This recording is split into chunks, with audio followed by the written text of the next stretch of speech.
전 재산을 투자하는데 이 정도도 안 하신다고요? 그러실 거면 하지 마세요. 안녕하세요 여러분, 장수를 담다 장담TV의 마루입니다. 네, 오늘은 지난번 시간에 이어가지고 버섯 시설 재배의 실체를 알려드립니다. 2탄입니다. 혹시 버섯 시설 재배의 장단점에 대해서 지난 편을 시청하지 못하신 분들은 미리 시청을 하고 보시면 이 동영상이 조금 더 도움이 되지 않을까 싶습니다. 그러면 바로 시작해 보도록 하겠습니다. 구독, 좋아요, 알림 설정 부탁드리겠습니다.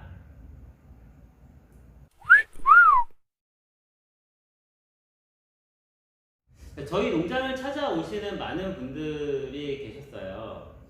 그 분들이 상담을 하러 오시면 제가 꼭 여쭤보는 게 한 가지 있었습니다. 그건 바로 혹시 원가 분석은 해보셨나요? 라는 질문입니다. 저희 농장을 찾아오시는 분들 중에서 저도 마찬가지지만 정말 평생을 열심히 일해서 모은 퇴직금을 한 방에 털어놓으려고 하시면서 원가 분석조차 하지 않으시고 시작하시겠다고 찾아오시는 분들이 정말 많으셨습니다. 원가 분석이 뭔가요? 내 투자 비용 대비 수익률이 얼마이며 이걸 연 단위, 월 단위로 분산했을 때 얼마 정도의 소득이 발생할 수 있다는 걸 미리 한번 되짚어 보는 거죠.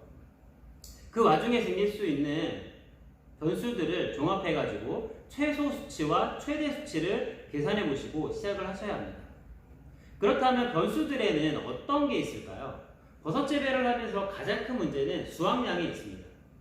이전 시간에 말씀드린 것 같이 버섯 재배 성공의 거의 60%, 70% 차지를 하는 게 배제라고 말씀을 드렸잖아요. 수확량만 안정적으로 나와준다면 사실 버섯 재배를 실패할 확률은 거의 없다고 생각합니다. 그만큼 배지 상태에 따른 버섯 수확량이 들쭉날쭉한 게 이 버섯 재배의 가장 큰 문제입니다. 아직도 배지 공장이나 분양사무소에서는 3.5kg 배지 한 개에서 지금은 배지 무게가 3.2kg로 거의 이제 평준화되는 수준이에요. 3.5kg 배지 한 개에서 평균 수확량을 800g에서 1kg이 나온다고 하시는 분들이 있는 걸로 알고 있는데요. 혹 그렇게 얘기하시는 분이 계시다면 계약서에 꼭 언급을 해달라고 하십시오. 수확량이 만약에 그거보다 안 나올 경우에 보상 대책에 대해서 계약서에 명시해달라고 하면요, 절대로 안 해줄 겁니다. 즉, 수확량 보장을 어느 데서도 하지 못하기 때문에 원가 분석 자체가 어렵다는 겁니다. 그래도 우리가 기준점은 잡아야 되잖아요. 버섯 정보를 얻으실 때 분양사무소나 배지 공장만 찾아다니지 마시고요. 꼭 재배 농장을 많이 찾아다녀 보시기를 강력하게 권해드립니다. 돈을 투자하기 전에 이게 1, 2천만 원 투자되는 게 아니잖아요. 최소한 1억, 2억 이상의 투자가 되는데 최소한 10군데 또는 20군데 이상을 다니셔야 됩니다. 그 시간과 소요 비용을 아깝다고 생각하시는 분들은 버섯 재배에 투자하지 마시고 그냥 가지고 계시기를 정중하게 조언드립니다. 정말 마음으로 조언드립니다.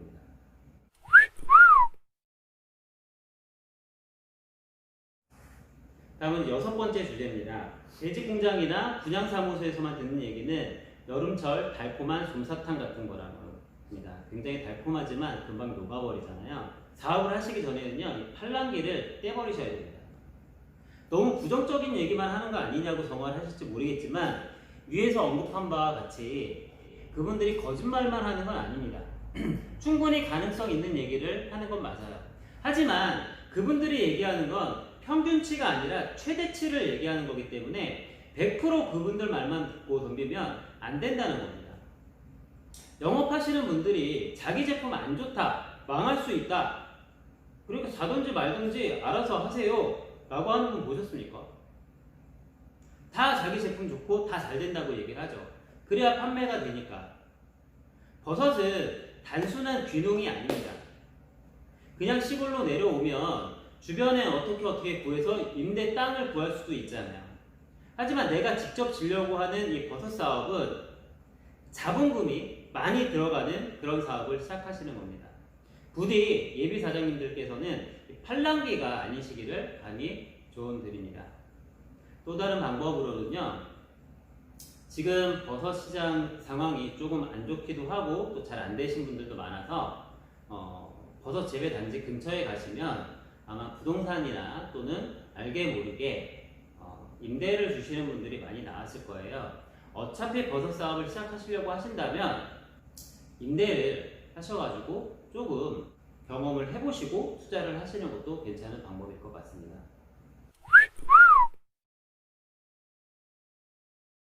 자, 7번째, 실제 농장은 몇 군데나 가보셨나요? 라고 제가 여쭤봅니다. 저희 농장에 버섯을 하려고 합니다 라고 찾아오시는 분들한테 꼭 여쭙는 말이 바로 그 말입니다. 농장 많이 가보셨어요? 그러면 대부분 이렇게 대답하십니다. 네, 어디 배지 공장에서 직영으로 운영하는 곳이 있어가지고 실제 재배하는 모습을 봤는데 정말 잘 나오던데요? 괜찮던데요? 이러십니다. 그럼 제가 그럽니다. 모델하우스를 가보신 거네요. 모델하우스 나쁘게 지어놓고 구경시키는 곳 가보신 적 있습니까? 라고 제가 여쭤봅니다. 여러분들은요, 배지 공장에서 운영하는 직영하우스나 또는 분양하우스를 찾아가시면 안 됩니다. 지금은요, 제가 처음에 시작했던 때하고는 다르게 블로그나 영상을 통해 가지고 재배를 직접 하시는 영상들을 공유하시는 데가 굉장히 많아요. 그런 걸 다 뒤지셔가지고 실제로 재배하는 농장을 찾아가 보셔야 됩니다. 분양하우스라던가 직영소를 가시게 되면요, 재배동이 여러 개가 있잖아요. 그 중에서 잘 되고 있는 것만 보여줍니다. 잘 되고 있는 동만. 그래야 혹하니까요. 개별 농장을 어떻게 찾으시냐고 물어보십니다. 인터넷 쇼핑해보세요. 다 나옵니다. 인터넷 잘 못하신다고요? 그러면 쇼핑몰에 올라와 있는 판매자에게라도 전화를 한번 해보십시오. 퉁명스럽게 전화 받는다고요? 쑥스러우시다고요? 누가 자기 귀중한 정보를 무료로 그냥 알려주겠습니까? 이렇게 생각하시는 분은 버섯 재배는 물론 어떤 사업도 하지 마시기를 조언드립니다. 쓴소리 들을 줄 모르고 투명하게 얘기한다고 내가 위축될 거라면 절대 사업은 하시면 안 됩니다. 제가 한 가지 말씀드립니다. 무언가를 시작하고 배우려고 할 때 문의하는 것을 두려워하거나 쑥스러워하지 말라. 정말 필요한 게 있다면 간이고 쓸개고 다 빼놓고 임해라.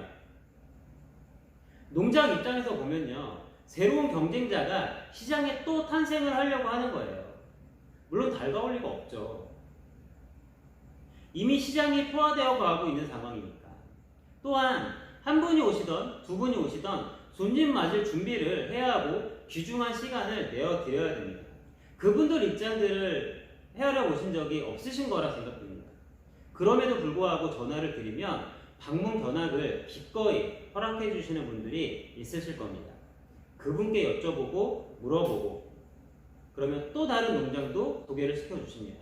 그러다 보면 예기치 않게 멘토를 찾으실 수도 있게 되는 거죠. 한 가지 팁을 드리면요, 귀중한 시간을 약속받아서 농장을 찾아가실 때 절대 빈손으로 찾아가지 마십시오. 농장 운영하시는 분들은 다 순진하시고 착하십니다. 비싼 거나 돈을 바라는 게 아닙니다. 물론 견학비로 돈을 요구하시는 것도 있습니다. 대신에 무료로 찾아가시는 분들에 비해서 유료로 하시는 분들은 그만큼의 대가를 주십니다. 간단한 음료수 정도 사가시면 됩니다. 그분들이 1시간, 2시간 충분히 비워드리는 시간에 비해서 너무 약소하지만 그분들은 그것만으로도 더 많은 내용들을 충분히 말씀해 주십니다.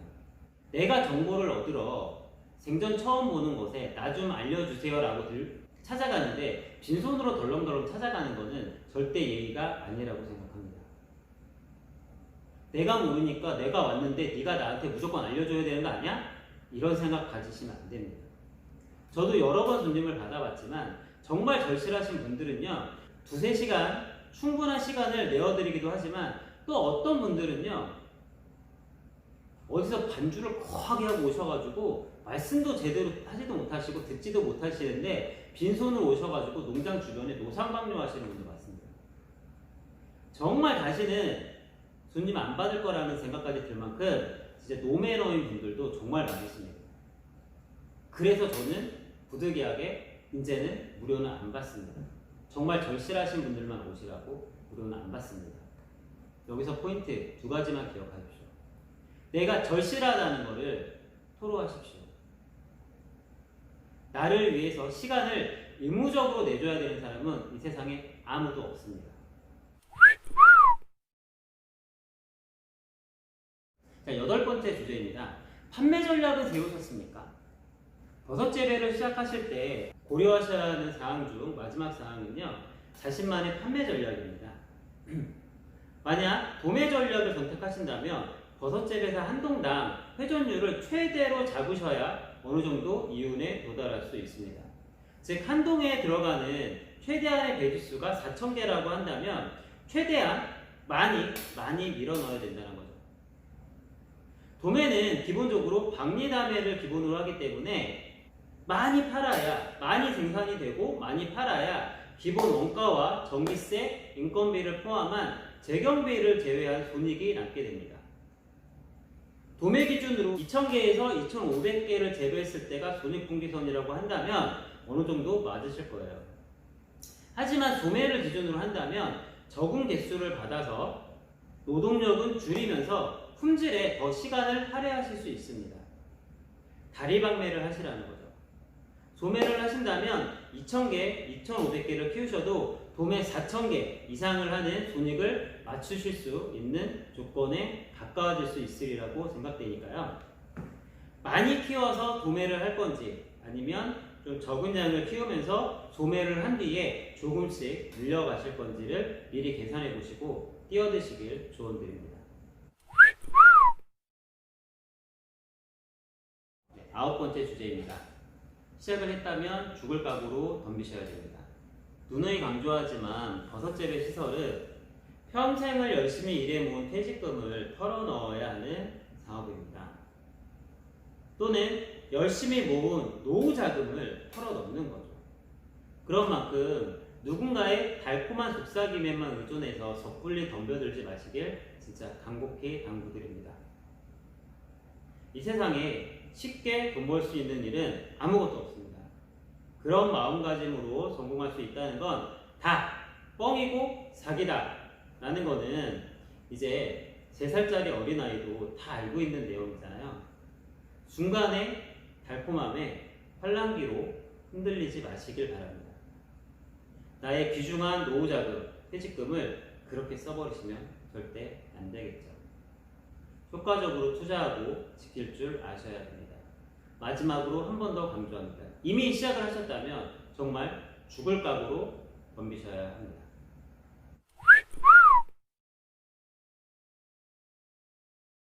마지막 10번째 주제입니다. 성공하는 사람은 시작부터 다르다는 겁니다. 모든 일을 시작하기 전에 준비를 철저히 하시라고 조언드리고 싶습니다. 무언가를 시작하면 누군가는 대부분 실패하고 누군가는 대부분 성공할 겁니다.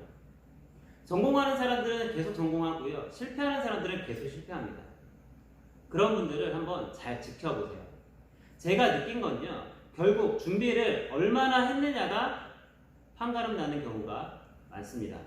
남들도 이걸로 돈 번다고 하니까 나도 그거 해야지 라고 하면 90% 실패합니다.